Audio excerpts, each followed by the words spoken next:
Welcome to my YouTube channel. વિદ્યાર્થી મિત્રો, આજે આપણે ધોરણ 9 જે વાર્ષિક પરીક્ષાની અસાઇનમેન્ટ આવી છે એમાં સેક્શન બીમાં પ્રકરણ નંબર 3 જોઈશું.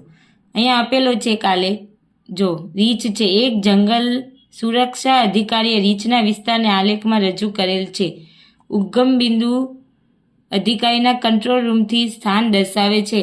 એક્સ અને વાય રોડ છે. આ બે રોડ આ દર્શાવેલા છે, એક્સ અને વાય. આ એક્સ રોડ છે અને આ વાય રોડ છે. આ ઊભો છે એ વાય રોડ. અહીંયા વાય રોડ છે અને આ એક્સ રોડ છે. તો હવે કીધું છે કયું રીચ રોડ એક્સની સૌથી વધુ નજીક છે. તો રોડ એક્સની સૌથી વધુ નજીક કયું આવશે? હા, રીચ 415 વાળું એ રીચ છે એ સૌથી નજીક છે. એવી રીતે કીધું છે કયું રીચ વાય રોડથી સૌથી વધુ દૂર છે.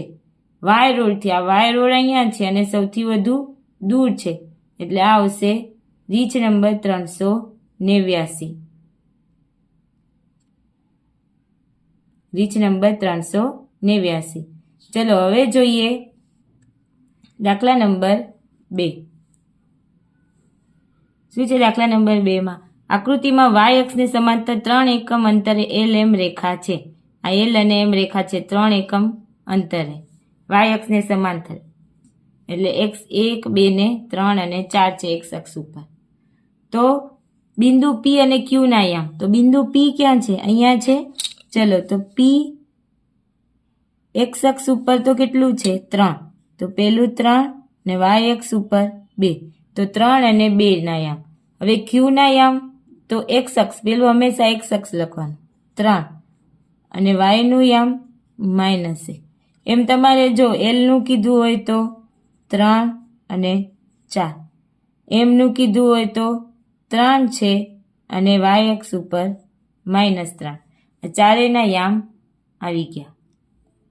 હવે બિંદુ L અને એમની કોટી તફાવત કેટલો છે? આ L છે અને M છે, એમનો કોટી આ તફાવત કેટલો છે? તો L કેટલા ઉપર છે? 4 ઉપર. અહીંથી લઈએ 1, 2, 3, 4, 5, 6 અને 7. 7 સુધી. તો કેટલો આવે?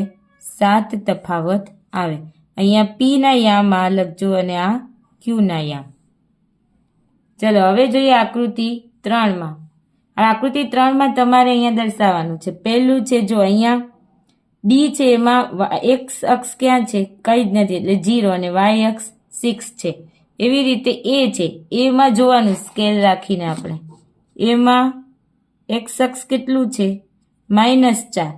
તો અહીંયા -4 અને y અક્ષ 7 છે. એવી રીતે K છે તો x અક્ષ -3 છે અને y અક્ષ 3 છે. G છે તો G અક્ષ x અક્ષ ઉપર જ છે એટલે y અક્ષ શું આવશે? 0.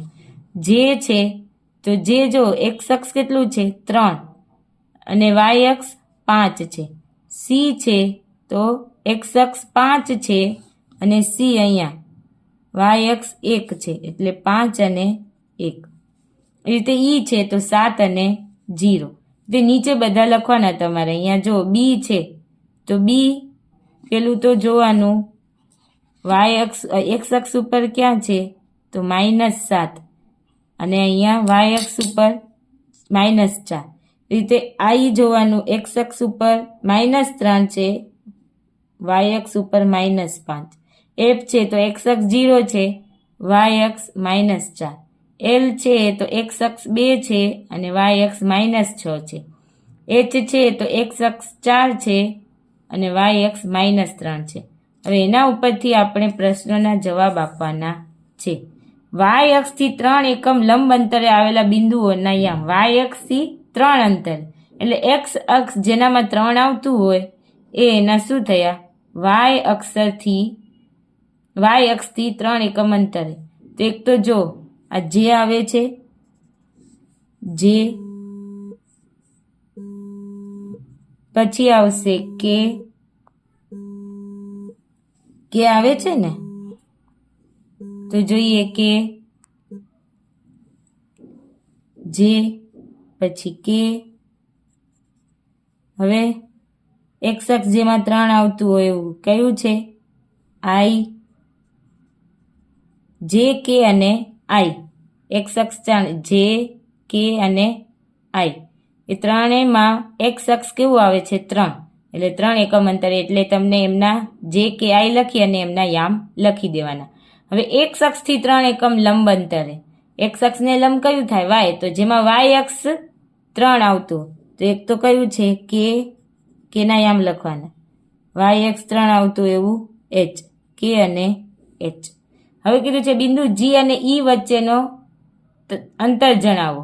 જી ક્યાં છે ચલો જી શોધીએ જી અને ઈ તે બંને વચ્ચેનું અંતર આપણે ગણવાનું 1 2 3 4 5 6 7 8 9 10 11 અને 12 એકમ તો અહીંયા લખવાનો 12 એકમ.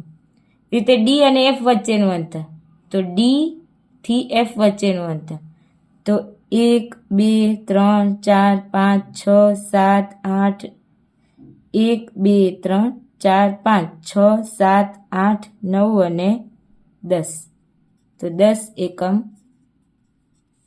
લખવાનું.